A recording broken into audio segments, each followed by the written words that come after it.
চিকিৎসক, নার্স সহ নানা সংকটে ধুঁকছে মুন্সিগঞ্জ জেনারেল হাসপাতাল।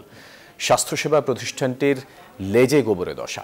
অভিযোগের শেষ নেই রোগী ও স্বজনদের। কর্তৃপক্ষ বলছে শিগগিরই হবে সমস্যার সমাধান। মুন্সিগঞ্জ থেকে শিয়াব আহমেদের তথ্য ও ছবিতে ডেস্ক রিপোর্ট।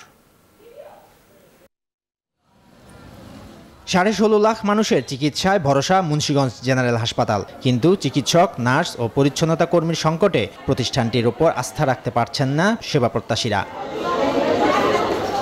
প্রতিদিন গড়ে 4000 মানুষ সেবা নিতে আসেন এখানে। বহির্বিভাগে 57 জন চিকিৎসকের পদ থাকলেও আছেন 40 জন। চাহিদা অনুযায়ী সরকারি ওষুধ না থাকা, সময়মতো চিকিৎসক উপস্থিত না হওয়া, দালালদের উৎপীড়ন নিয়েও রয়েছে বিস্তর অভিযোগ।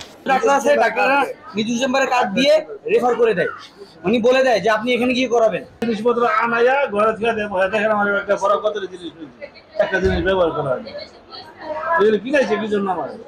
কাগজে কলমে হাসপাতালটি 250 শয্যার, তবে অব্যবস্থাপনা ও দায়িত্বে অবহেলায় থাকতে হচ্ছে করিডোর ও মেঝেতে। অভিযোগ রোগীদের। এরকম লোক নোংর অবস্থায় যাইলে একটু দেখতে পারবেন। হ্যাঁ, বাথরুম। এই কাগজে 5টা ওষুধ লেগে এখানে তারা একটা ওষুধ দেয়, কিন্তু একটু তারা বলতেছে কাউন্টারে গেলে যে ওষুধ নেই। তাহলে আমাদের এই চিকিৎসা কি দরকার? আসে নাই, তবে আমরা অসুস্থ মানুষ যদি এতক্ষণ দাঁড়ায় থাকতে হয় তা আমাদের পক্ষে তো সম্ভব না।